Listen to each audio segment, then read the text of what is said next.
Hey guys, welcome back. So we're going to pick up on embedded commands again where we left off. Again, we're doing speed seduction with Wacko Ross Jeffries. All right, when I'm giving a demonstration to a woman, for example, if I want her to give me her hands, I'll say, give me your hands, come here, turn around. Sometimes we're going to be specific, but usually we're going to be vague on what actions we want them to take.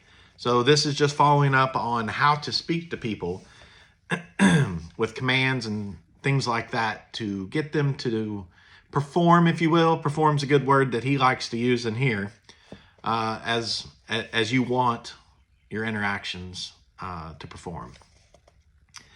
What are some examples of commands that engage her train of thought and way of thinking? You can look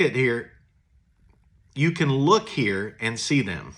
I don't want to go through all of them. My purpose is not read slides. That's not very interesting.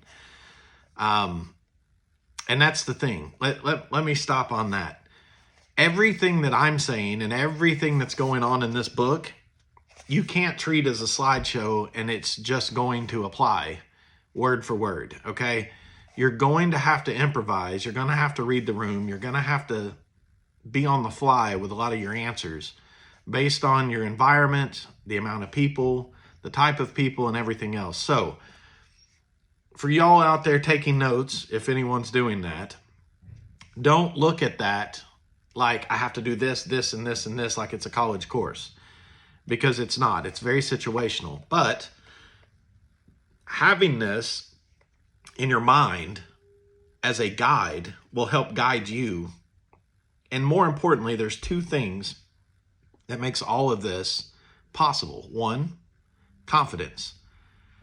Now, some people say you either have it or you don't. Well, that's true for the most part, but confidence can also be learned and confidence can be practiced out in the real world. And then two, you need to have the ability to be able to articulate your words. And some people are good at that and some people are not. So practice makes perfect, and mirrors are in every house. So you don't need anyone to practice with all the time. You can do it right in front of a mirror and see how you look as you're doing it, how you say as you're doing it. Create a video, watch the video. Would you fuck you? I mean, questions to ask. But you can look here and see them. I don't want to go through all of them, as he says. So general commands that engage a train of thought use words like imagine, picture, realize, and think. If you imagine something, it's an internal thought process. When you picture really wanting to be with someone and you realize that's what you want now, I'm wondering just how you can let those thoughts arise. That's the kind of pattern we're using on all of these. So he used things that get people thinking about the thing that they want and incorporating that into your language. Very important. I agree with him there. The advantage of engaging a train of thinking or a way of thought as opposed to just one thought is this. If you can get a woman continuing to imagine a certain train of thought, you can fire that train of thought off again with another anchor. If you'll remember, anchors are things that you say to elicit certain thoughts and images in her head that in turn gets her to act a certain way, okay? And early on in my life, I used anchors and didn't even know what they were or what I was doing, but I knew that it worked, so I continued to do it. So anchors are very powerful and positive. I could say when you imagine what it would really be like to connect with someone, you picture that in such a way you let those thoughts continue to flow. When you hear that little piece where I said, let those thoughts continue to flow, that's actually telling them to take the imagery and the thinking that they had been doing and let it keep looping around. I call those binder commands. That's a dumbass word, Ross. Binder commands is a fucking dumbass word. We're going to change that word. If you want to keep thoughts illicitly racing around in someone's mind, just call it the loop. It's a loop, constantly going, constant water. If it's cold outside, you turn your faucet on, constant trickle of water, you don't have burst pipes. A constant trickle of imagery in someone's mind keeps them engaged in what you're saying. And furthermore, I've had cases where I've met people, and I love doing coffee shops. Coffee shops are short and sweet in the time it takes to drink a cup of coffee. If you like somebody, great, you can continue it. But more importantly, if you don't like someone, you can get the hell out of there quick. All right, coffee shops are key. But I've had moments where I've used my 15, 30 minutes at a coffee shop with someone, used these type of commands, and then abruptly, with a time constraint, walked the fuck away, left, acted as uninterested ever in this person. And then I get text messages later of, oh, I want to feel like that again. You just left, but we didn't finish our conversation. And then the night goes the way that you want it to go because you left them incomplete. Okay?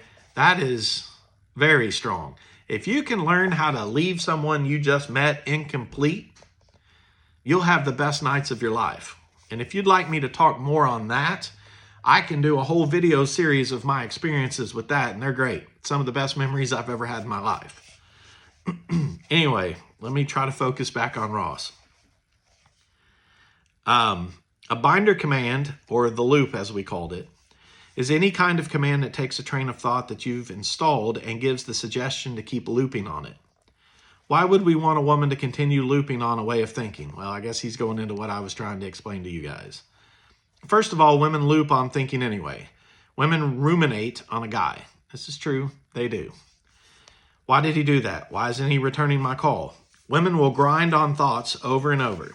Granted that this is the sort of sub-program of the female psyche, let's take advantage of it.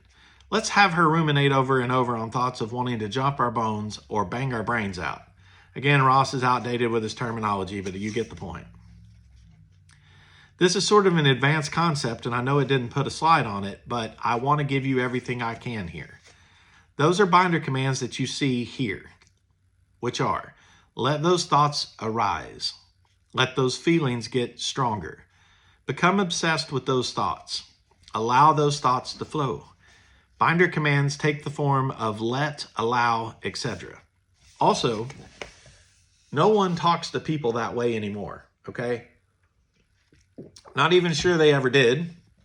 But if you bust out with that in a more current phrase, like, I don't know, you see someone and they're drinking their coffee, you're sitting directly across from them. You don't want to be weird, okay? You don't want to be like, you know, your smile really flows like your coffee going side to side in your cup. That's the wrong way to do that. Okay, she's going to look at you like a third dick grew out of your face, and that's not the way to do it at all. Okay, so I'm not going to give you an example of how to do that. That's on you guys to figure out. That's your homework for this video. But I will tell you the ways not to do it, and that's one way to do it. You have to be very careful in how you do this. Also, you want to know that this person's probably interested in you before you just go off hauling out these results to them, okay? All right, so notice embedded commands hide in a sentence. They're not direct commands. If I walked up to Sally and said, think about wanting to get with me and feel those feelings of wanting to get with me and realize that you want to do this now, Sally, it's too direct. Now, I agree with Ross, that is too direct. But if you don't want to waste any time and you're in a foreign country and have 5 hours to be there, sure, go ahead, use that. You have no time. Just tastefully. Embedded commands are a way of sneaking commands inside of what appears to be perfectly ordinary and innocent. I might say harmless, but that implies that doing this is harmful, and it's not. It allows you to embed, sneak, or package all these commands inside a nice little present that seems like an ordinary, even blasé conversation. That's what embedded commands do. Here are some examples of something I call weasel phrases. Again, this dude and his terminology. When was this book written? I forget. We got to go back. Probably before I was born. No, 2010. So to some of you guys, that might be an eternity, but that's not very long. This was the end of the heyday of pickup, in my opinion. All right, a weasel phrase is this. It's not important to, you don't need to, and if you were to. Notice we're not saying in what way it's not important. Who says it's not important? Not important in what way? It's very vague, and that word to allows you to sneak the command in. Again, vagueness is good. I also think that vagueness can match your ability to determine if someone is intelligent enough. If someone calls you out on being vague, then they're probably intelligent. If they go with your conversation that's very vague and just kind of roll with it and not pay attention to it, there's probably not a lot of space between their ears, and, you know, that's information to use later, honestly. I've given a bunch of examples here. I don't want to go through them, but just know that my favorites are this. It's not important to, you don't need to, and if I were to, okay? I like 2 of the 3. If I were to, I think is not good. Throw that away. Put it over in the fucking basket somewhere and leave it alone. Those are his top ones, he says, okay? Here's an example. We're going back to this Debbie. From my last video, I don't like the name Debbie. It's a horrible name. You know, Debbie, it's not important to feel those feelings growing any faster than you realize as you begin to let that happen, and that it's something that really is enjoyable, isn't it? Sorry, Ross, that is a stupid-ass example. Okay? Throwing that out. Here's another weasel phrase. As you see here, they're designed to sneak in all these commands. I'm not going to go through all these again, but you can see that these variations on giving the command, feel horny, of course, these work with any kind of commands. Now he's getting into the horny aspects. Here's an example of how you use embedded commands strung together. One of the things I want to suggest before I get to this example is that you want to use these tools working together. Don't just give one command. Give as many as you can in a way that makes you, the sentence, and yourself linguistically understandable. You don't want to do only commands, obviously. One thing we're doing here is we're putting in this in quotes. I'm not saying it directly to her. I'm quoting on my friend. Remember that when you use quotes, it lets you say some of the most outrageous things that you normally couldn't get away with saying. It makes it okay because you're not saying it directly, okay, to the subject or the woman, or however you want to put it. So let's use this example, all right? My friend said, I think when a person begins to feel horny and think about it where it leads, you don't have to let those thoughts get really strong and imagine what's on your mind. Instead, I find that when you just go for it and let it happen naturally, that's when you feel right about this. All right, you can't say that to a complete stranger in 2024. That has to be tossed around after you've shared some laughs. You got some time under your belt. At the end of the date, it's okay. But that's creepy old man territory in some ways with that, okay? So be careful with that one. Also, slowing down because I'm throwing a lot at you, we can look at these commands. First, we have a feeling command, feel horny. Then we have think about where it leads, another command. I'm not telling her how to think about where it leads, what to visualize or feel, or any of that. I'm just telling her to think about it, okay?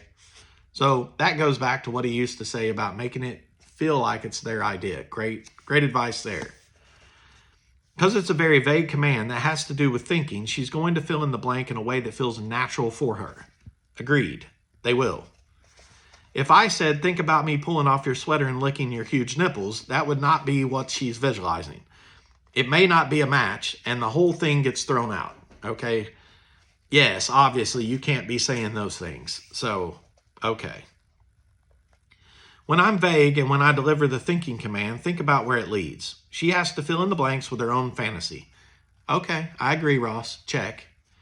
Maybe her fantasy is being thrown on the couch, bent over, and having me sing the Star-Spangled Banner while I finger her.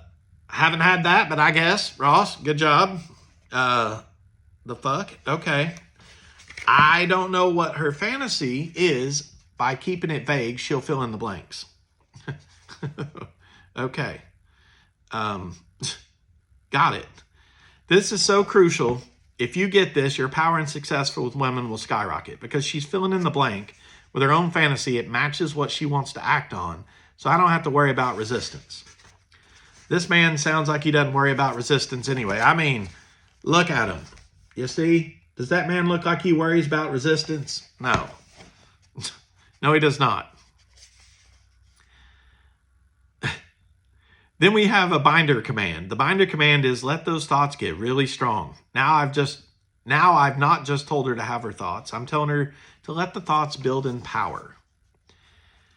Do you have to use binder commands? No. But when you use them, it's not important to use them in a way that allows you to think about where they could lead. Let those thoughts really strongly run in your mind.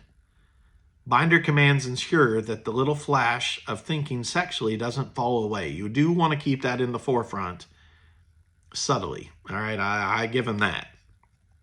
It's not a temporary vapor that evaporates and goes away. It ensures that the work is repeated through this command. I really like binder commands. I have a lot of binder commands, or loop commands, as we said we were going to call them, that I use. A lot of go-tos that work with 99% of the people. And I work them into sentences that they have no idea what's happening, and it's great.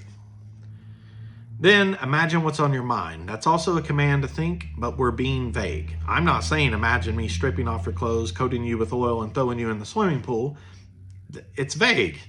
When you use commands in a way that is vague, then the woman fills in the blank. Ross, I swear to God, you've probably got bodies in your closet. Okay, now I'm giving an action command. Just go for it. That's a command to take an action, and again, I'm being vague. Go for what? In what way? What does that mean? She fills in the blank, so it's not resisted. Okay.